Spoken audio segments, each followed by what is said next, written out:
second half. Do you dress something differently at halftime from here on out, or? No, I'm not as worried about that. I mean, we had a great possession the first possession of the second half defensively. We had a great possession the first possession offensively. We got to stop and we got to lay up. Okay? Transition defense, Niang hits a three, turnovers.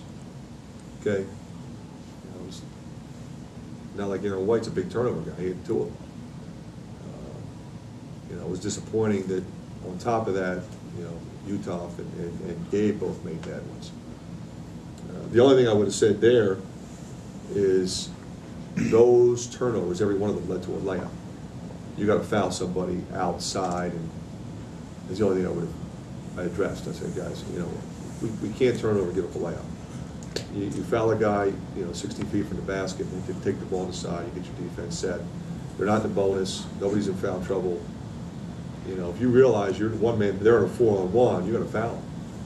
You know, good, clean foul, and give them the ball on the side. You know, you got to understand that. We didn't understand that. Would you like to see Jared maybe operate more in the post or things towards the basket? Is he settling too much, you think, for the turnaround jumper? And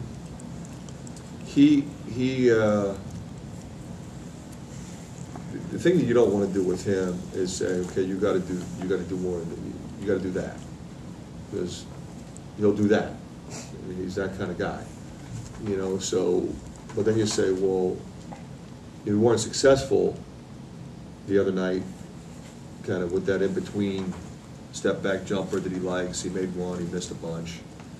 So you just got to be real careful with him, because, you know, if he thinks that you're doubting him, he'll stop shooting the ball.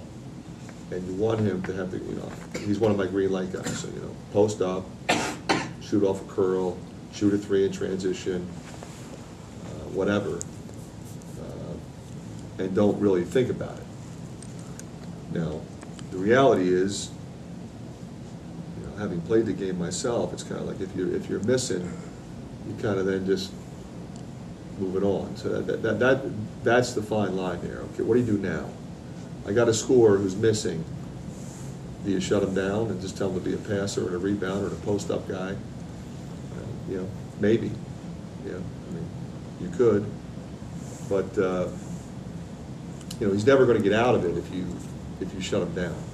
And I kind of want him thinking in a more aggressive mode, I guess.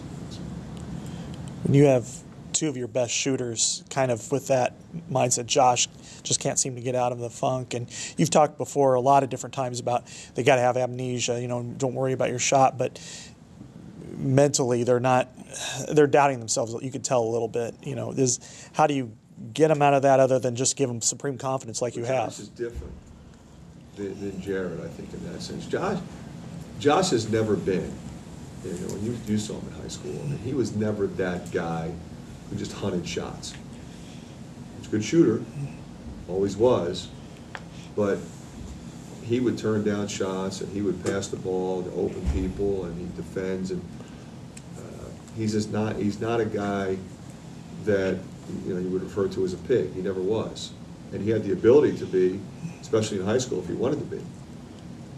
But even then, if you went and watched him play, so I don't know that he's ever going to get out of that mode. You know, I mean, he'll shoot it, he'll turn it down. But they say, gosh, you'd have been better off shooting it than throwing it there to that guy in that situation. In his mind, that guy was open, so I threw him the ball. He'll always be that guy. And you can't do anything but respect him for that. You know, there's times when you say, you know, go hunt some shots, go get his buckets. And he's done that. You remember the Wisconsin game last year here, he went and got his buckets. And so there's a fine line, okay, let him be who he is, or try to make him more aggressive, give him a more aggressive mindset. And I keep going back to what you said. I want him to play with supreme confidence. I tell him that I have supreme confidence in him. He's got the green light to shoot the ball. I think, by and large, his shot selection's been good. You know, you see some guys start to press, they start taking bad shots. Well, it's only going to get worse. Like for him, he just needs to see it go in a few times. And he did see a few go in the other night, so maybe that'll help him. Do you ever think about maybe putting him in the starting lineup, maybe to get him going, get some confidence? You know, we've thought about that all year long. You know, at the start of the season, because we have started him. Yeah. He's one of those guys that seems to me by now, you know, I think I know him well enough, he's equally good one way or the other. I mean, that would be something you might consider, but I haven't considered that yet. What kind of, it's got to be a little bit agonizing as a coach and what you go through. I mean, you see guys getting open shots and they're, you know, Oglesby's hitting 22% and Clemens hasn't hit anything lately. And, as a coach, you're getting the open shots, so how do you? But you feel, you know, I feel bad for them. I mean, I got good players, they're good shooters. You know, they're working the ball, they're sharing the ball, they're getting open. It's not going in. So the only thing I can say then is, very much like the Carolina game, it's not going in, and you better get back and guard somebody. And you can still win. And to me, I thought that game was a big step for us, but we didn't do that against Iowa State.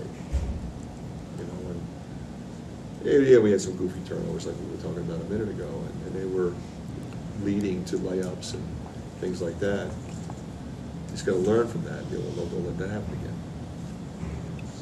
We've asked about Ellingson almost every time, but where are we at in the point of making He a looks decision good. there? I think he looks good. I mean, he'll play Saturday.